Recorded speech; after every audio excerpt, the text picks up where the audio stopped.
So if you've struggled with chronic anxiety or addiction, or both, this video is for you.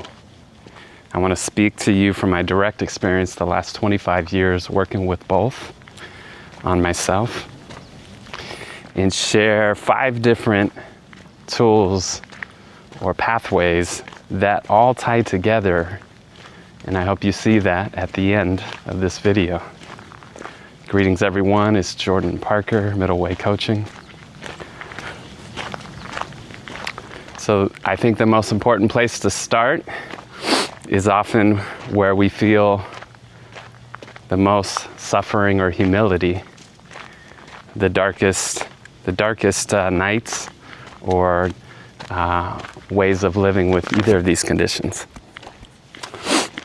From that place, often the only place to turn, in my experience, to begin with is prayer. I want to challenge most of you watching to reconsider and recreate your relationship with prayer as one that is not religious, but actually one that is deeply heart-centered and from your soul. In my experience, you don't have to pray to anything in particular or have any story around it in order to receive the benefit of prayer. Prayer is simply a deep, heartfelt yearning for something different. It's a communion, a communication with the bigger parts of ourselves and anything that you believe in that's bigger than you. One of the themes here is that often when we're in anxiety or addiction, our world gets very small. Prayer is a lifeline to escape that smallness, and it can be done anywhere, anytime, with a little bit of privacy or not. It can be done silently or out loud. But the bottom line is prayer just needs to be authentic, honest, and from the deeper parts of you. In Buddhism, Nichiren Buddhism, they talk about inconspicuous and conspicuous benefit. Conspicuous benefit is the kind of benefit that comes from when you pray for something specific. Inconspicuous benefit is the kind of benefit that you get that you did not expect, but didn't know. You did not expect it, but you needed it. And that's even better than conspicuous benefit. And in my experience with prayer, over time, it leads somewhere really cool, really important,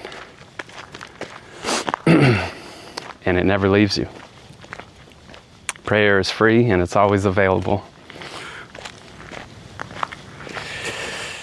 Beyond prayer, it's really important with anxiety or addiction to have structure. Both of those challenges have a way of having us feel ungrounded. Structure really brings us back to the here and now and grounds us into our day-to-day reality, which maybe is one of the things that at times we're trying to escape.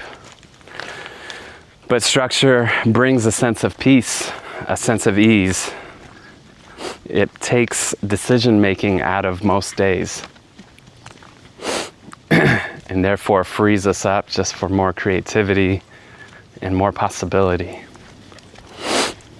A lot of people with addiction in particular struggle with structure. And a lot of people with addiction, including myself historically, do not do well with a lot of time on their hands. So structure can really be an incredible ally to create scaffolding, a sense of being held, the bowling lane bumpers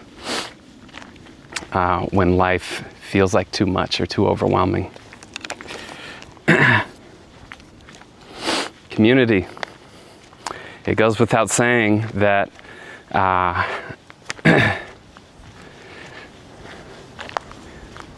a problem shared is a problem halved, cut in half. And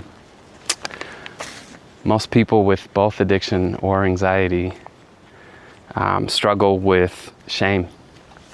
Shame, guilt, loneliness, isolation. In my experience, it can be incredibly useful to hang around with people that either share the same challenges so you don't feel alone, or are on the other side of them or never had them to begin with, so you can get a sense of that vibe and just be around it. Co-regulate with people that don't necessarily have the same nervous system struggle. Community also provides accountability. There's something really important when you're creating structure or stepping out of either one of these challenges, to be able to have people that care about you hold you in your word and your commitments. And just as importantly, be there to listen and be there to actually express care.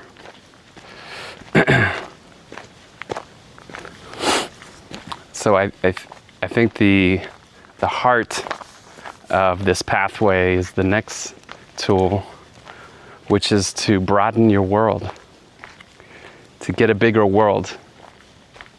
Addiction and anxiety create a small world. There's a sense of feeling trapped. And life is so much bigger than either one of those challenges.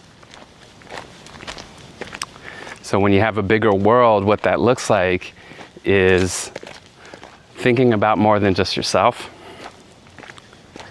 extending yourself to others, or to your vision, your purpose, your creativity, to a cause, volunteer work, doing your hobbies, anything that has you feel a sense of bigness, knowing that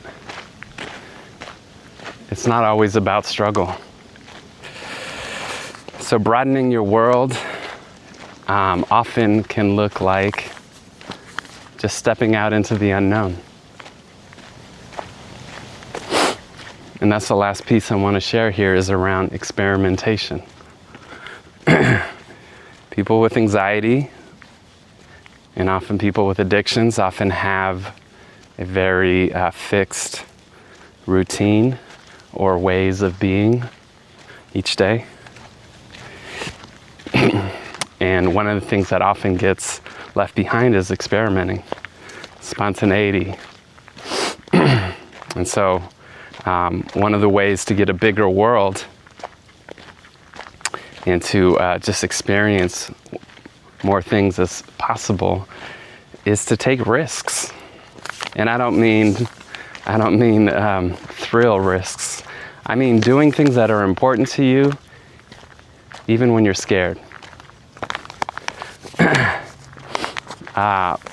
Courage is a muscle, and in order to kind of transmute or transform anxiety and addiction, you need courage. And if it's been a long time, or you just have a hard time doing things courageous, that's okay. Because like going to the gym, you just got to start somewhere. So experimentation is at the core of broadening your world. And broadening your world is the core of stepping out of anxiety and addiction long enough to really connect with the bigger parts of ourselves and remember what's possible on the other side. So I hope one or more of these pathways or tools resonates for you. And if you'd like a deeper dive, I'm available for that too. Thanks so much for watching, and until next time.